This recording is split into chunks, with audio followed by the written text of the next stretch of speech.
है guys, very good evening to all of you. आप सभी का स्वागत है। मैं हूं रामेंद्र मिश्रा राम। मैं आपसे बैचेज में मिलता रहता हूं। तो जैसा कि आप सबने देखा, आज का जो हमारा सेशन है ये मेंस आंसर राइटिंग के ऊपर सेशन है।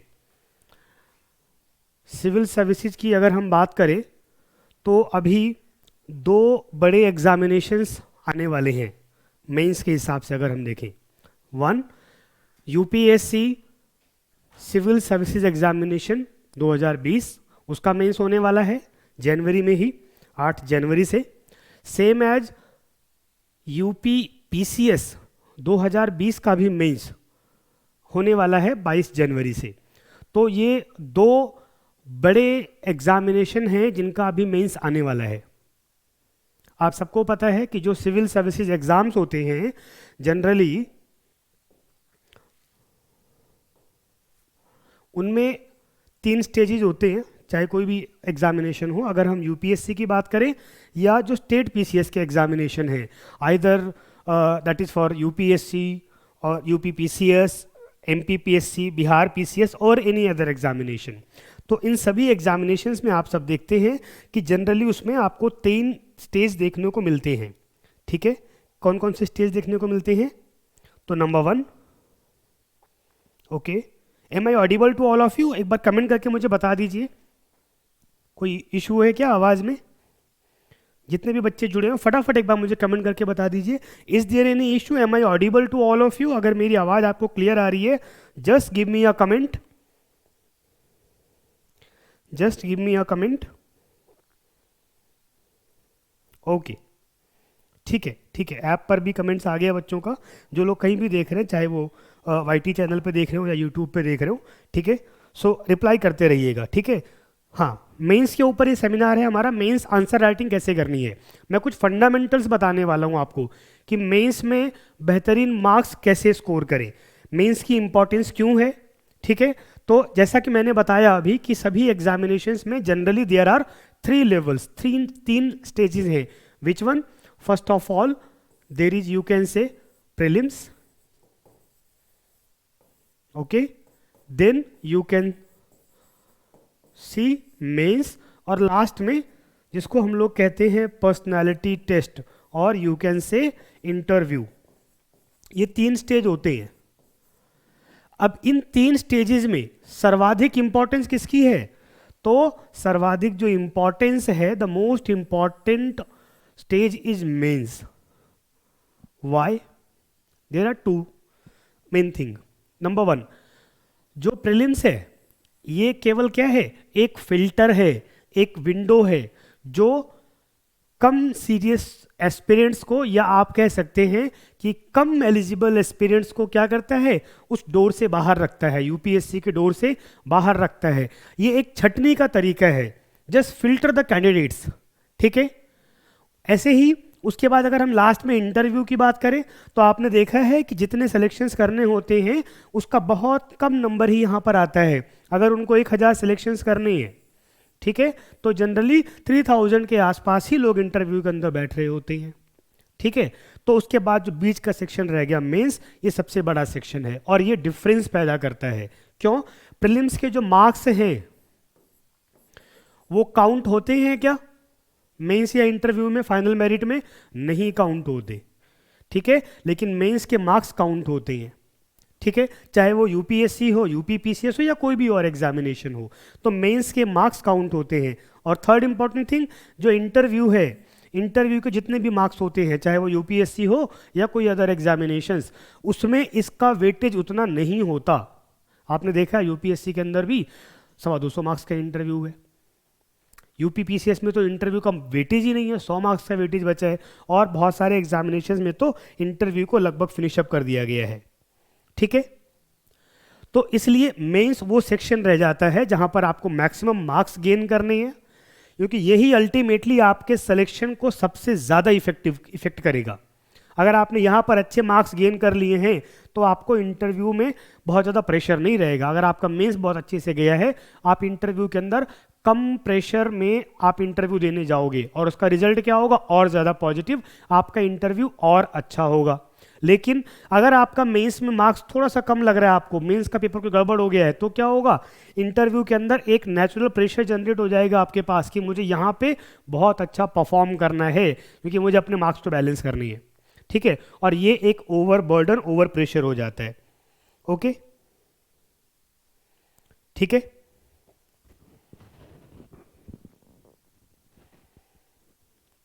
ओके, ठीक है। तो इसलिए मेंस सर्वाधिक इंपॉर्टेंट सेक्शन है। Now the next thing is कि चूंकि मेंस है, मेंस का जनरली आपने देखा होगा, कोई भी मेंस का एग्जामिनेशन हो, दो चीजें इसमें बहुत इंपॉर्टेंट होती है। नंबर एक, पेशेंस। पेशेंस क्यों? जनरली 3 आवर का एग्जाम होता है, 3 घंटे का एग्जामिनेशन है, ठीक है, 3 घंटे का एग्जाम है। नंबर दो, पूरा का पूरा जो मेंस है वो कैसा होता है, सब्जेक्टिव होता है। You have to write the answer by your words, ठीक है, आपको राइटिंग करना होता है। आपके पास चूज करने का ऑप्शन नहीं है, यहाँ पर मल्टीपल चॉइस क्वेश्चन से नहीं है, ठीक है। तो आपके नॉलेज की एक्चुअल प्रूफ यहाँ पर होती है, ठीक है, इसलिए भी मेंस इंपॉर्टेंट है। नाउ अब मेंस की जब हम तैयारी करें किसी भी एग्जामिनेशन के लिए, किन किन चीज़ों का ध्यान रखें, ठीक है। तो सबसे पहली बात, बहुत सारे बच्चे जुड़े हुए हैं। फर्स्ट ऑफ ऑल आप लोग सेशन जो भी जहाँ पे देख रहा हो, यूट्यूब, फेसबुक, अड्डा पे या चैनल पे हूँ, आप प्लीज़ इसको शेयर कर दीजिए एक बार, ठीक है। Okay, fine. Next thing is कि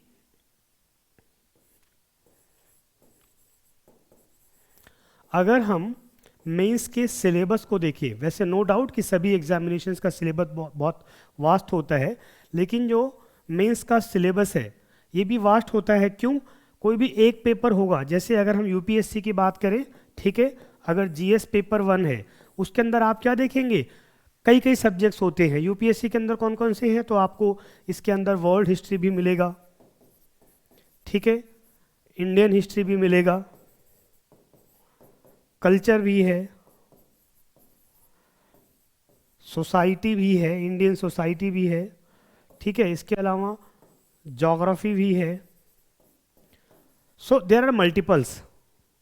अब इतने सारे सब्जेक्ट आपको कवर करने हैं, ऐसे में क्या होगा, आपको सेलेक्टिव होना पड़ेगा।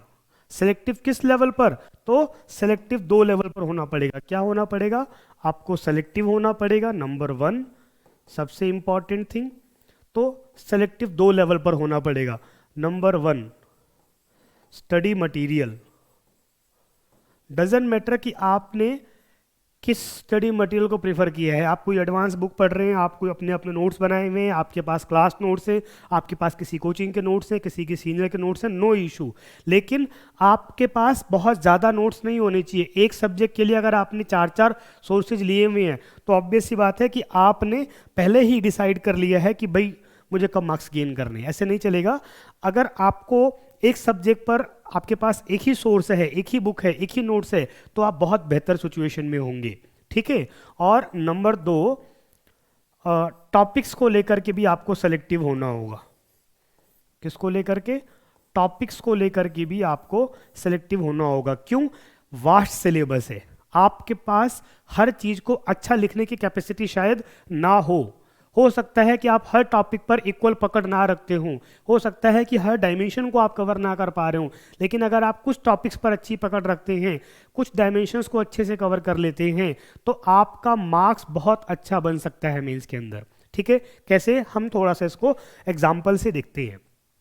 तो जैसे अगर हम पेपर 1 की बात करें, यूपीएससी पेपर 1 की बात करें, या यूपी पीसीएस पेपर 1 की बात करें, अब उसके अंदर एक टॉपिक है Indian society. Indian society, Bharatiya Samaj, एक सब्जेक्ट है। उसके बहुत सारे सब टॉपिक्स हैं। आप सेकुलरिज्म के बारे में सुनते हैं, आप पॉपुलेशन के बारे में सुनते हैं, ठीक है, आप वुमेन इश्यूज के बारे में सुन रहे हैं, बहुत सारे अलग अलग टॉपिक्स हैं उसके। क्या सब पर आपकी इक्वल पकड़ होगी? हो सकता है ना हो, लेकिन आपको कुछ ऐसे टॉपिक्स हैं जिस पर आपको अच्छी समझ डेवलप करनी पड़ेगी। You have to go with that very comfortable. तो ऐसे में क्या करना होगा, एटलीस्ट आपको उन टॉपिक्स के ऊपर आपके पास नंबर 1 नोट्स अच्छे होने चाहिए, नंबर 2 उनके प्रीवियस ईयर पेपर्स के क्वेश्चंस जो हैं, जो प्रीवियस ईयर क्वेश्चंस हैं उनका आपने रिवीजन किया हुआ हो। नंबर 3, उससे रिलेटेड कम से कम आपने 20, 50, 100 क्वेश्चंस को अच्छे से राइट किया हुआ हो। ऐसे में क्या हो जाएगा कि उस एक टॉपिक के ऊपर आपकी बहुत अच्छी अंडरस्टैंडिंग हो चुकी होगी, और अगर उस टॉपिक या उस टॉपिक के आसपास से जुड़ता हुआ कोई भी क्वेश्चन मेंस के अंदर आता है, आप उसके साथ बहुत अच्छे से जज कर सकते हैं, उसको बहुत अच्छे से आंसर लिख सकते हैं। ठीक है, next thing, answer writing practice.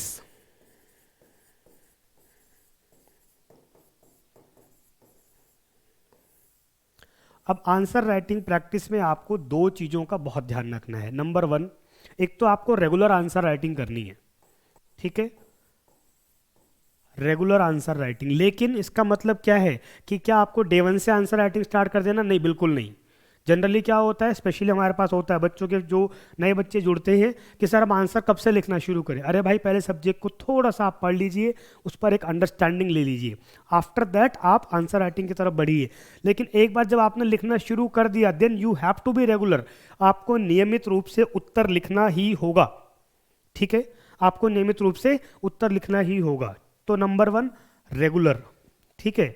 दूसरा जो उसके अंदर इंपॉर्टेंट थिंग होना चाहिए, ठीक है, आंसर राइटिंग के दौरान आपका बेस क्या होना चाहिए? तो प्रीवियस ईयर के क्वेश्चंस, ये सबसे बड़ा गाइडिंग ट्रैक है आपके पास, ठीक है।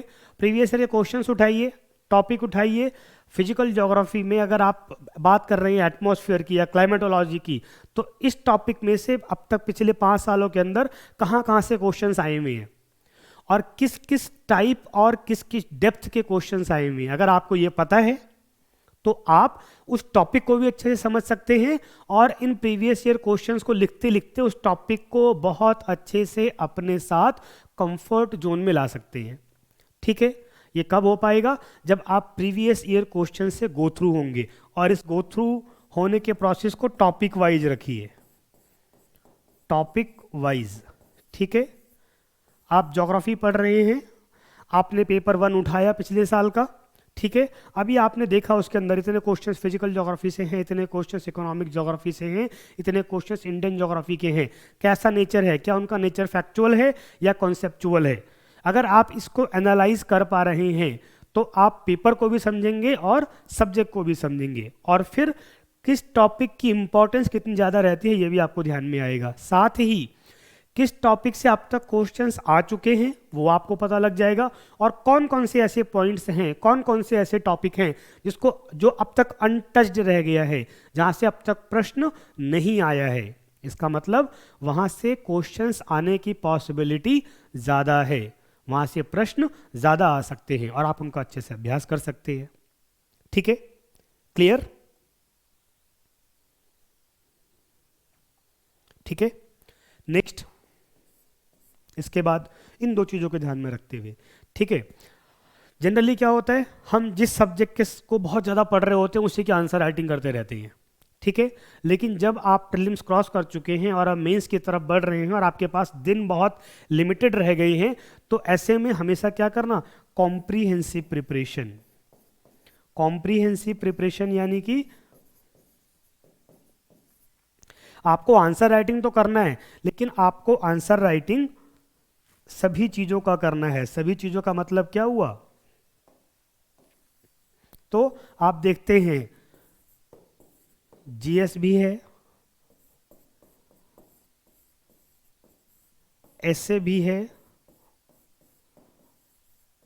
ऑप्शनल भी है, ठीक है। ये 3 बड़े पोर्शन होते हैं। अगर आप स्टेट एग्जाम्स के अंदर जाएंगे तो वहां पर आपको स्टेट जीके भी पढ़ना होगा। किसी किसी स्टेट एग्जामिनेशंस के अंदर वहाँ की जो लैंग्वेज है वो भी कंपलसरी पेपर्स में एडअप होता है, तो आपको उनका भी पढ़ना होगा, ठीक है। तो आपको इन सभी डायमेंशंस की प्रिपरेशन करनी है और इन सभी के लिए आंसर राइटिंग करनी है। आपको पता लगा आप एसए में घुस गए तो केवल एसए के लिए आंसर राइटिंग किए जा रहे हैं, गलत है। केवल जीएस के लिए कर रहे हैं तो भी गलत है, केवल ऑप्शनल के लिए कर रहे हैं तो भी गलत है, ठीक है। तो आपको जितने भी मेंस के पोर्शंस हो सकते हैं उन सबकी आंसर राइटिंग करनी है। क्यों? देखिए, जब आप पेपर देंगे मेंस का, चाहे वो यूपीएससी हो या कोई स्टेट पीसीएस का एग्जामिनेशन हो, उन सभी पेपर्स में आपकी मेरिट फाइनल बननी है। अगर आपने केवल जीएस की प्रैक्टिस करते रह गए, ठीक है, मैं थोड़ा सा इसको एलेबरेट करता हूँ। जनरली 3 बड़े पोर्शंस हैं, जीएस, एसए और ऑप्शनल। अभी बहुत सारे स्टेट पीसीएस का पार्ट ऑप्शनल नहीं बना, तो वहाँ बाकी 2 पोर्शन हो गए ऊपर वाले, ठीक है। मान लीजिए जीएस का एक पेपर है 250 मार्क्स का है, एसए का पेपर है 250 मार्क्स का है, और ऑप्शनल का पेपर है 250 मार्क्स का है। जनरली जीएस के 4 पेपर होते हैं, ये 1000 मार्क्स का हो गया। अब आप किसी भी 1 या 2 सब्जेक्ट की बहुत अच्छी प्रिपरेशन करते रह गए, आपको हिस्ट्री पसंद, आप हिस्ट्री बहुत अच्छे से पढ़े जा रहे हैं, लेकिन हिस्ट्री का वेटेज कितना है, तो हिस्ट्री एक पेपर का एक पार्ट है, मुश्किल से उसमें से 100-125 नंबर के क्वेश्चन आ रहे हैं। मान लीजिए आपने बहुत अच्छी उसकी तैयारी कर ली है और आपने उसमें से जितने भी क्वेश्चन आए उस सबको भी अच्छे से लिख दिया है, पूरे मार्क्स मिल गए, तब भी आप अल्टीमेटली केवल एक पेपर में ही मेहनत कर पाए ना। लेकिन आपको पास सबके अंदर होना है, मिनिमम मार्क्स सबके अंदर सिक्योर करने हैं, और सबके मार्क्स का कलेक्टिव जो रिजल्ट होगा वो आपका रिजल्ट होगा, ठीक है। इसलिए सबकी प्रिपरेशन करनी है। सेकंड थिंग, मान लीजिए आपने सभी का बराबर प्रिपरेशन किया है, थोड़े थोड़े मार्क्स अगर आपके सब में आ रहे हैं, अगर कोई पेपर 100 मार्क्स का है, उसमें आपने बहुत अच्छा किया तो आपको 100 नंबर ही मिल सकते हैं। लेकिन अगर 100 नंबर के 10 पेपर हैं और आपने बहुत अच्छा नहीं भी किया, हर पेपर में थोड़ा थोड़ा गड़बड़ भी किया, ठीक है, और तो भी अगर आपने एक एक पेपर में 50-50 नंबर में लिए, ठीक है, तो भी आपके 500 मार्क्स बनेंगे, जो इससे ज़्यादा है, ठीक है। तो ये आपको यहाँ पर ध्यान रखना है कि आपको सभी डायमेंशंस की प्रैक्टिस करनी है, either GS, either SA, either optional, ठीक है। तो मैंने पहली बात बताई, सबसे जो पहली इंपॉर्टेंट थिंग बताया मैंने, आपका जो रोड मैप होगा वो प्रीवियस ईयर क्वेश्चंस पेपर होगा, ठीक है। दूसरा, आपकी सेलेक्टिव अप्रोच होनी चाहिए, स्टडी मटेरियल को लेकर के भी और टॉपिक्स को लेकर के भी आपको सेलेक्टिव ही पढ़ना है, ठीक है। बहुत सारे बच्चे कमेंट कर रहे हैं, कोई स्पेसिफिक कमेंट है तो आप लिख दीजिएगा, मैं कोशिश करूंगा उसको लेने की, ठीक है। तो सिलेबस और स्पेसिफिक या आपको सिलेक्टिव स्टडी करनी है। तीसरा मैंने बताया आपको सभी डायमेंशंस कवर करनी है, ठीक है। जीएस, एसए, ऑप्शनल, आपको ध्यान रखना है कि मेरे पास अगर 1 महीने का टाइम है, मेरे पास अगर 1.5 महीने का टाइम है, तो मुझे कितना टॉपिक कितना टाइम किस सब्जेक्ट को देना है और उस सब्जेक्ट के अंदर भी कितना टाइम देना है। मुझे पता लगा फंडामेंटल्स राइट्स को ही पढ़े जा रहे हैं पॉलिटी के अंदर, बाकी भी पार्ट्स हैं उसमें जहाँ से क्वेश्चंस आते हैं, क्या आप सारा टाइम फंडामेंटल राइट्स को दे सकते हैं? नहीं दे सकते, ठीक है। तो आपको ध्यान रखना है। और जो इसके बाद, इन 3 के बाद जो 4th इंपॉर्टेंट थिंग जो मैं जोड़ना चाहूंगा, that is current affairs.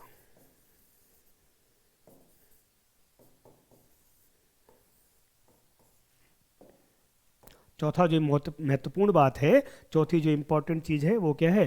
Current affairs. तो आप सबने क्या देखा है, चाहे कोर सब्जेक्ट हो, हिस्ट्री ज्योग्राफी जैसे सब्जेक्ट हो, या डायनेमिक सब्जेक्ट हो, चाहे वो आईआर हो, चाहे वो डिजास्टर मैनेजमेंट हो, चाहे वो सिक्योरिटी इश्यूज एक्सेट्रा हो, जनरली अभी यूपीएससी या स्टेट पीएससी उन पेपर्स के अंदर क्वेश्चंस को करंट से रिलेट करके पूछ रहे हैं, ठीक है। और ना सिर्फ करंट से रिलेट करके पूछ रहे हैं, बल्कि कोर प्लस में करंट, उन दोनों का मैचअप आपको मिलेगा क्वेश्चंस के अंदर। अब ऐसे में क्या करना है, तो आपको करंट में जो टॉपिक्स हैं, करंट में जो टॉपिक्स हैं उनके ऊपर शॉर्ट नोट्स बहुत जरूरी हैं, ठीक है। शॉर्ट नोट्स बहुत जरूरी हैं। शॉर्ट नोट्स क्यों जरूरी है? क्योंकि ये शॉर्ट नोट्स आपको 2 चीजें देंगे। Number 1, facts.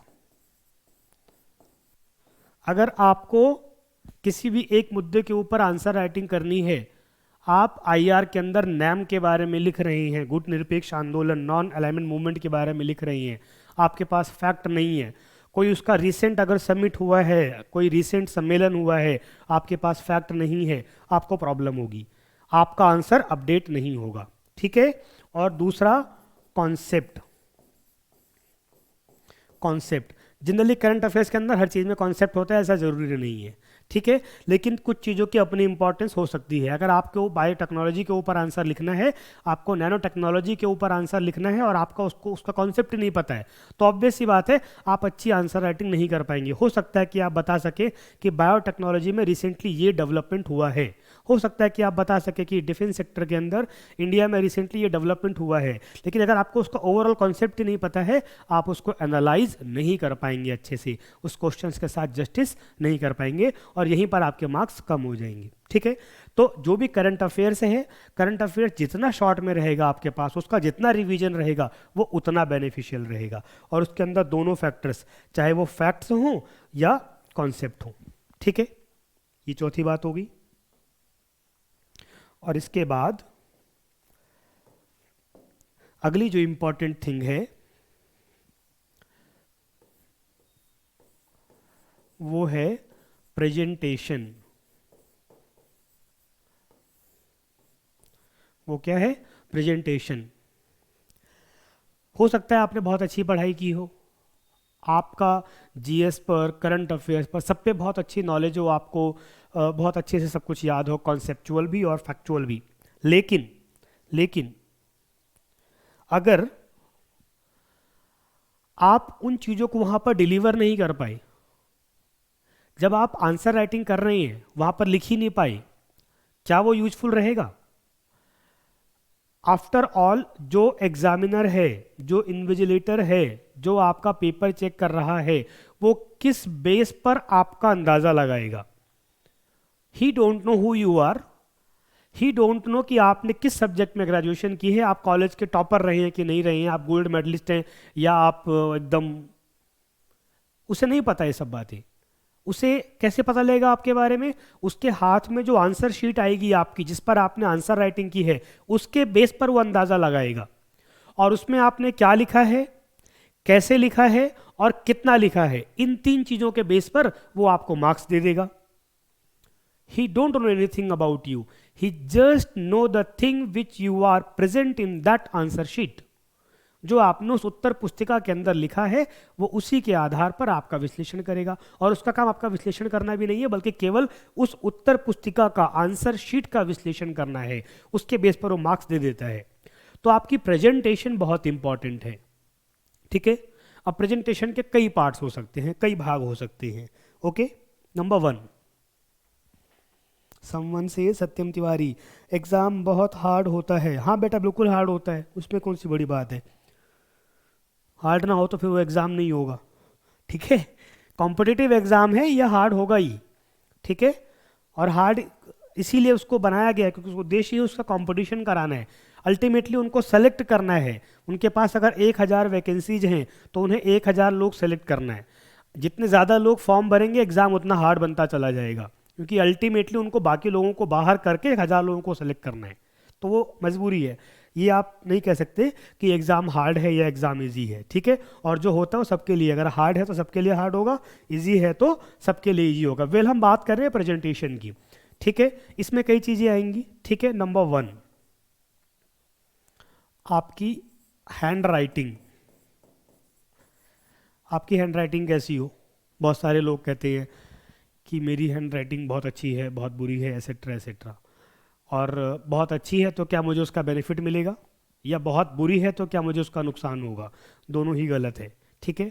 अगर आपकी हैंड राइटिंग बहुत अच्छी है, बहुत खूबसूरत लिखते हैं आप, लेकिन वहाँ पे आपने कुछ लिखा ही नहीं पेपर के अंदर, कुछ फैक्ट्स दिए ही नहीं, कुछ कॉन्सेप्ट डाले ही नहीं, तो केवल हैंड राइटिंग के बेस पर वो आपको मार्क्स नहीं दे देगा, ठीक है। इसी प्रकार किसी की हैंड राइटिंग बहुत ख़राब है, ठीक है, लेकिन उसने बहुत अच्छे से पेपर को प्रेजेंट किया है, जो डिमांड थी क्वेश्चंस की, उसने क्वेश्चन की उस डिमांड को समझा और सही वे में उसने आंसर राइटिंग किया है, तो क्या एग्जामिनर उसको मार्क्स नहीं देगा? बिल्कुल देगा। बस यहाँ पे ध्यान क्या रखना है, आपकी हैंड राइटिंग इतनी वर्स्ट ना हो कि पढ़ी ना जाए, और अगर आप अच्छा लिखते हैं नेचुरल फ्लो में तो बहुत अच्छी बात है। अगर आप नेचुरल फ्लो में अच्छा नहीं लिखते हैं तो आपको अलग से बहुत अच्छा लिखने की कोशिश नहीं करनी है, और ये आपको पहले से ही प्रैक्टिस में लाना पड़ेगा, चाहे आपकी राइटिंग अच्छी हो या आपकी राइटिंग खराब हो, आपको दोनों चीज़ों को ही पहले से प्रैक्टिस में लाना होगा। ठीक है? क्यों? मान लीजिए आप बहुत अच्छा लिख रही हैं और आपने अच्छा या सुंदर लिखने के चक्कर में अपनी स्पीड कम कर ली, तो प्रॉब्लम होगी। आपकी राइटिंग, आप प्रेजेंटेशन बहुत अच्छी है पर आपकी हैंड राइटिंग गड़बड़ हो जा रही है, आपने सारे फैक्ट डाले हैं पर राइटिंग ही ऐसी कि पढ़ने में ना आए डॉक्टर की दवाई की जैसी, तो फिर किस काम का? ठीक है? तो इन दोनों को बैलेंस करना है। आपकी हैंड राइटिंग ऐसी होनी चाहिए कि उसको इजीली, जो एग्जामिनर है वहाँ पर, उनको इजीली समझ में आ जाए, दैट इज सफिशिएंट। बहुत अच्छी है, वेल एंड गुड, पर उसके चक्कर में आपका फ्लो खराब नहीं होना चाहिए, एक्स्ट्रा अच्छा लिखने की कोशिश नहीं करनी चाहिए आपको। ठीक है? बहुत खराब है तो आपको उसको एटलीस्ट इतना मेंटेन करना है कि वहाँ पर जो एग्जाम चेक कर रहा हो उसको बहुत अच्छे से समझ में आ जाए। ठीक है? ठीक है? क्लियर है? हेलो हेलो, वेलकम वेलकम, आपका भी स्वागत है, गुड इवनिंग। शुभम, और यहाँ मैं ठीक हूँ, आप बहुत अच्छा पढ़ाते हैं, थैंक यू शुभम।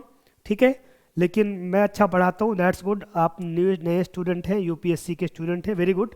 ठीक है, पर आपको अच्छा पढ़ना होगा, केवल मेरे अच्छे पढ़ाने से काम नहीं चलेगा। ठीक है, वेल, स्वागत है आप सभी का। तो नंबर 1 हैंड राइटिंग की बात हो गई। नंबर 2 किस फॉर्म में आंसर राइटिंग करना। बहुत लोग कहते हैं कि मैं बुलेट पॉइंट्स में लिखता हूं, क्या ये सही है? बहुत लोग कहते हैं मैं पैराग्राफ में लिखता हूं, क्या ये सही है? तो ना दोनों सही हैं और ना ही दोनों गलत हैं।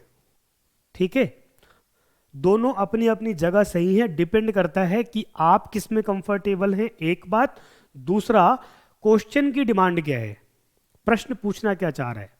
मान लीजिए कोई क्वेश्चन है, जस्ट एन एग्जांपल, हालांकि यूपीएससी अब बहुत ज़्यादा केवल फैक्ट पर क्वेश्चन नहीं पूछता है, पर मान लीजिए कोई प्रश्न है ऐसा, वो स्पष्ट रूप से आपसे पूछ रहा है कि 1857 की क्रांति के 4 प्रमुख कारण बताइए, describe the 4 more reasons for the revolt of 1857। बहुत क्लियर लिख दिया उसने, आपको 4 कारण बताने हैं। अब वो आपके ऊपर है कि आप वो 4 कारण को प्रेजेंट कैसे करते हैं। वहां पर आपके पास 2 तरीके हैं, आपने नंबर 1, 2, 3, 4 ऐसे भी बता दिया, आपने यहाँ पे लिखते चले गए आप। ठीक है, आपके पास दूसरा वे क्या है, आपने इसको पॉइंट बनाया 1, 2, 3, 4। तीसरा वे क्या है कि आपने ना तो पॉइंट बनाया ना ही आप बुलेट्स में गए, आपने क्या किया कि आपने यहाँ पर एक फ्लो चार्ट बना दिया, ऊपर लिखा आपने 1857 रिवोल्ट, यहाँ पे आपने 4 बातें बताई, फिर आप उन चारों को एक्सप्लेन करेंगे अल्टीमेटली। ठीक है, आपके पास ये तरीका भी है, आप उसको पैराग्राफ के अंदर भी ढाल सकते हैं, फिर जब इन्हीं को एक्सप्लेन करेंगे तो कोई भी एक फिक्स मेजर सही है या गलत है ऐसा बिल्कुल नहीं है। मूल बात है क्वेश्चन की डिमांड को समझते हुए और आपका जो कंफर्ट जोन है उसमें रहते हुए सही चीज़ वहाँ पे प्रेजेंट करना। ठीक है, और कई बार क्या होता है, कुछ क्वेश्चंस की डिमांड ही ऐसी होती है कि आप वहाँ बुलेट्स में चीज़ें लिखें। अगर उसने सस्टेनेबल डेवलपमेंट गोल्स पूछ लिए कि मेजर गोल्स कौन से हैं, आपको बुलेट में जाना पड़ेगा। ठीक है, लेकिन अगर वो कह रहा है कि गांधी की फिलॉसफी की व्याख्या कीजिए, ठीक है, अब वहाँ पर हो सकता है कि ड्यूरिंग द एक्सप्लेनेशन कुछ बुलेट पॉइंट्स आए, पर आप हर चीज़ बुलेट्स में नहीं लिख सकते हैं, आपको उसको डिस्क्राइब करना ही होगा, वो पैराग्राफ में ही होता है। ठीक है, तो यहाँ पर कोई फिक्स मेजर नहीं है कि मुझे बुलेट्स में ही लिखना है या मुझे केवल पैराग्राफ में लिखना है। ठीक है, both are correct according to your comfort zone, according to your practice and according to the demand of the question. ठीक है, क्लियर हो गया, वेल एंड गुड। इसके बाद बहुत सारे बच्चे पूछते हैं कि ड्यूरिंग द आंसर राइटिंग हम इमेज, ग्राफ, स्केच एसेट्रा का यूज करें कि नहीं करें। तो करिए, अगर क्वेश्चन की डिमांड है करिए, बहुत अच्छे से करिए। मैप, ठीक है, इन सब की अगर डिमांड है तो आप करिए, बहुत अच्छे से करिए, कोई प्रॉब्लम नहीं है, आपका टाइम बचाएगा ये। ठीक है, अगर आपको राष्ट्रपति की शक्तियां बतानी है, you have to describe the power of president. ठीक है, आपके पास एक तरीका है कि आप उसका डिवीजन इजिली फ्लो चार्ट में कर सकते हैं। आपने इस प्रकार बताया, एक फ्लो चार्ट बनाया और आप लिखते चले गए types of the powers of the president. दूसरा तरीका क्या है, आप पैराग्राफ में लिखे जा रहे हैं, उसी बात को लिखे जा रहे हैं पैराग्राफ में। ज़्यादा बेहतर कौन सा है, पैराग्राफ में उसको पढ़ना पड़ेगा एक एक लाइन, ये पैराग्राफ है, 1 लाइन 2 लाइन 3 लाइन, अब वो पढ़ेगा बाकायदा, इसके अंदर ढूंढेगा। लेकिन यहाँ पर क्या हुआ, आपने ऊपर डाला हेडिंग पावर ऑफ प्रेसिडेंट, ठीक है, आपने 4-5 बिंदु बनाए जितने भी टाइप्स हैं प्रेसिडेंट की पावर्स के, ठीक है। और इसमें क्या फ़ायदा हो गया, आपने जैसे ही यहाँ पर उन पॉइंट्स को लिख दिया, अगर नीचे लगता है कोई ज़रूरी है किसी के अंदर तो उसको एक्सप्लेन कर दिया, उसको ईजिली यहाँ पर विजिबल हो रहा है कि कितने टाइप्स के पावर्स हैं और वो कौन कौन सी हैं, ठीक है। तो जहाँ पर क्वेश्चन के अकॉर्डिंग जो बेहतर है उसको आप लिखिए, आप फ्लो चार्ट का यूज करिए, बेनिफिशियल है। अगर आपको लग रहा है कहीं पर इमेज की ज़रूरत है, आप यूज करिए ना। ज्योग्राफी के अंदर अगर क्वेश्चंस आ रहा है, कैनियंस क्या है, V shape U shape valley क्या है, और आपको लगता है कि आप उसको बना सकते हैं, आप की अच्छी इमेज बना सकते हैं, वहाँ पर आप लगाइए फिगर उसके अंदर, ठीक है, बनाइए ना, किसने रोका है। लेकिन अगर आप उसको कंफर्टेबल हैं, उसकी आपने पहले से प्रैक्टिस की हुई है तो ठीक है। कुछ क्वेश्चंस मैं ले लेता हूँ। नमस्ते, नमस्ते राजदीप, स्वागत है आपका। हेलो आशीष, वेलकम। सर कौन सी लैंग्वेज में इजी होगा लिखने के लिए, हिंदी और इंग्लिश? शिप्रा का क्वेश्चन है। शिप्रा, इट्स ऑन यू कि आपने कौन सा मीडियम डिसाइड किया हुआ है, ठीक है। सबसे बेहतर मीडियम वो है जिसमें आप खुद को एक्सप्रेस करने में कंफर्टेबल फील करें, ठीक है, वो बेटर मीडियम है। अंकित मंडल, जय माता दी, हेलो दोस्त, स्वागत है, जय माता दी। Ankit hello, clear, okay.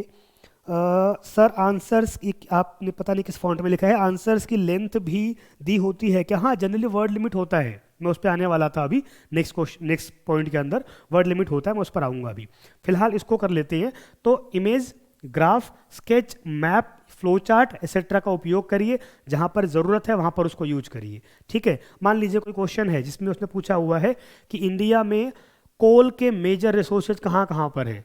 अब एक तरीका आपके पास है कि आप बाकायदा लिखने बैठे पैराग्राफ में, दूसरा तरीका क्या है आपके पास, आपने भारत का मैप बनाया और उसके अंदर दर्शा दिए कहाँ कहाँ पर है, ठीक है, जो भी आपको लगता हो आपने पॉइंट आउट किया, उसके साथ में उसका नाम लिख दिया, काम हो गया, ठीक है। आपका टाइम बचा, आपको बहुत ज़्यादा वर्ड्स खर्च नहीं करने पड़े, बहुत शब्द खर्च नहीं करने पड़े, ठीक है। कन्फ्यूजिंग का भी इसमें क्या नाम है चांस बहुत कम होता है कि आप कन्फ्यूज होंगे, कुछ गलत लिख देंगे, ठीक है। तो ये हो गया। नेक्स्ट, जो अभी किसी स्टूडेंट ने कहा कि आंसर की लेंथ के बारे में, ठीक है, हेलो वेलकम, लेंथ के बारे में, ठीक है। और यू कैन से वर्ड लिमिट। तो फर्स्ट ऑफ ऑल क्या वर्ड लिमिट फिक्स होती है? हाँ, फिक्स होती है, क्लियर लिखा होता है 150 वर्ड्स, 200 वर्ड्स, 250 वर्ड्स, जितने भी वर्ड का क्वेश्चन है क्लियरली वहां पर मेंशन होता है। अब 150 वर्ड्स अगर लिखा है तो क्या इसका मतलब ये है कि 150 एग्जैक्टली 150 ही होना चाहिए, वो 149 नहीं हो सकता, वो 151 नहीं हो सकता, या इस 150 वर्ड का क्या मतलब है? तो उसका मतलब ये है लगभग इसके आसपास, ठीक है। बहुत बार तो लिखा भी होता है नॉट मोर देन, इससे अधिक नहीं, ठीक है। अब आप 150 को 150 वर्ड से आप उसको 120 वर्ड 125 वर्ड में भी लिख सकते हैं। अगर कहीं पर आपको लग रहा है कि आपको चीज़ें जिस तरीके से एक्सप्लेन करनी है वो इतने में पॉसिबल नहीं है, तो आप 160 वर्ड्स तक भी एक्सीड कर सकते हैं, इतने पर कोई प्रॉब्लम नहीं है अगर क्वेश्चन की डिमांड है तो। लेकिन अगर आप एक ही बात को 2-3 अलग अलग तरीके से बार बार लिख रहे हैं, रिपीटेशन हो रहा है, तो फिर आपके अगर वर्ड्स बढ़ते हैं तो वो प्रॉब्लमेटिक है, वो आपके लिए नेगेटिव इम्पैक्ट खड़ा करेगा एग्जामिनर के सामने, ठीक है, वहाँ ध्यान रखना है। सेकंड थिंग, जो मेरा अपना ओपिनियन है कि जनरली जो मैक्सिमम वर्ड लिमिट है, ठीक है, उससे थोड़ा सा कम आप लिखें। क्यों? इससे आपका समय बचेगा।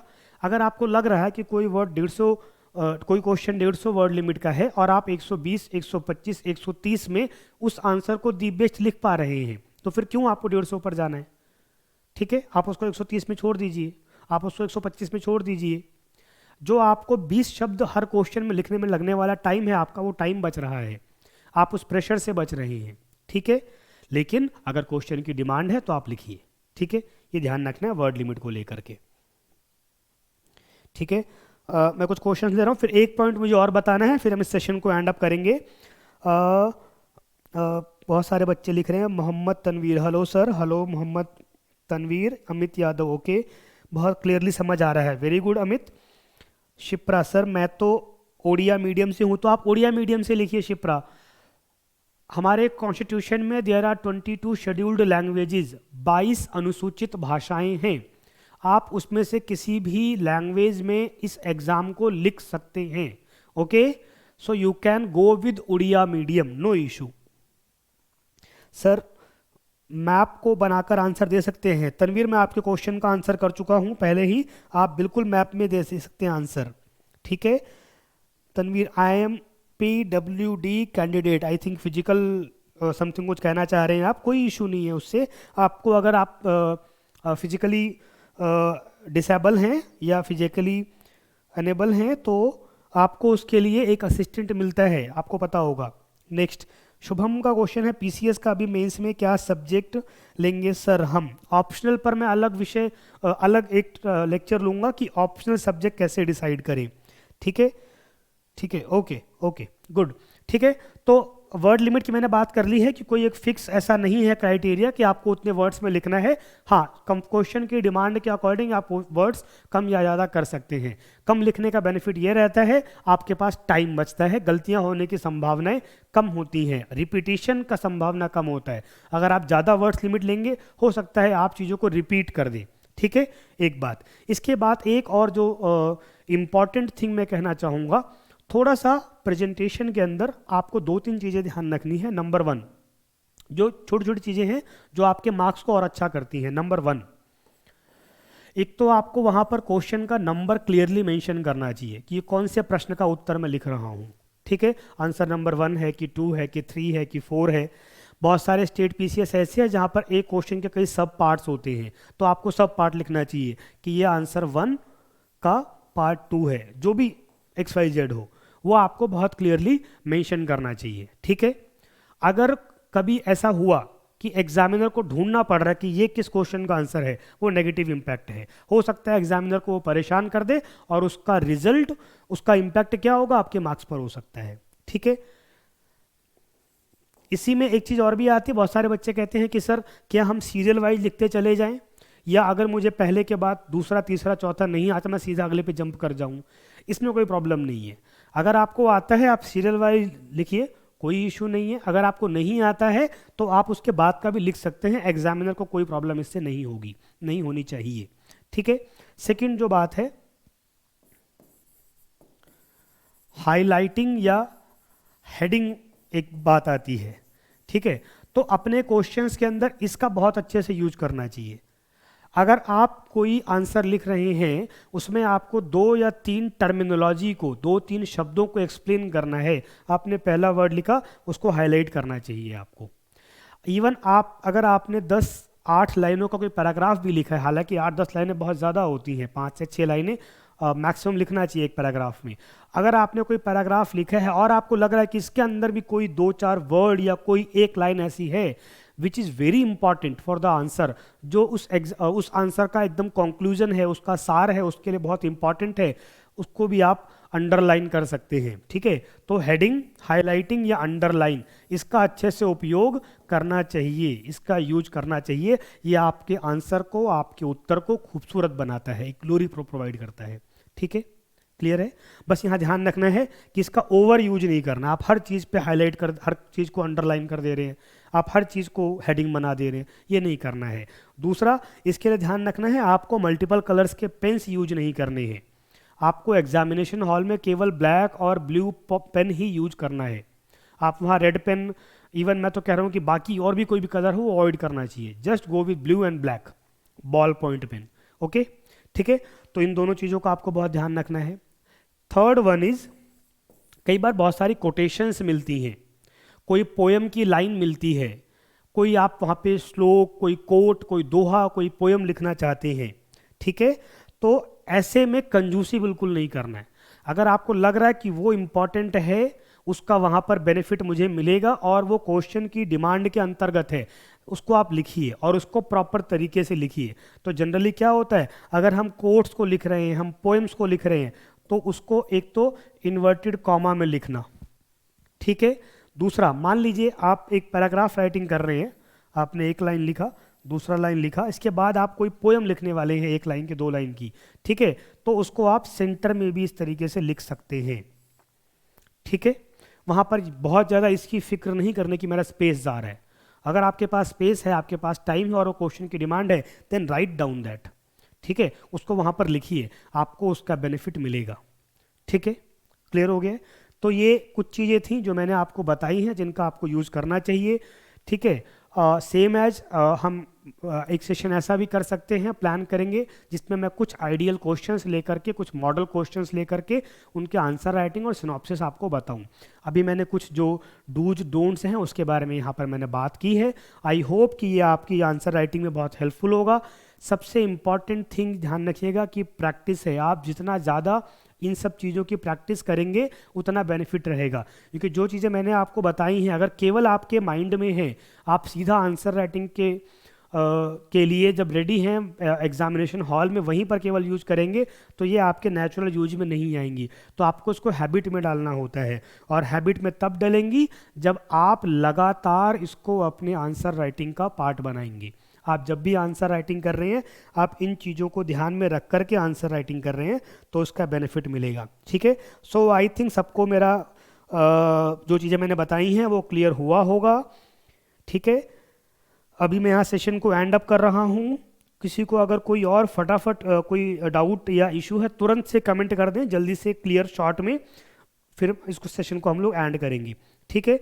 अभी 2 बड़े एग्जाम्स आने वाले हैं, यूपी पीसीएस और यूपीएससी, ठीक है, उसको लेके भी हम सेशंस कर रहे हैं अलग अलग। बहुत जल्दी मैं यूपी पीसीएस मेंस को लेकर के भी एक सेशन आऊँगा, बिल्कुल परेशान नहीं होइएगा, ठीक है। So guys, thank you so much. All the best to all of you. Have a good day. Thank you.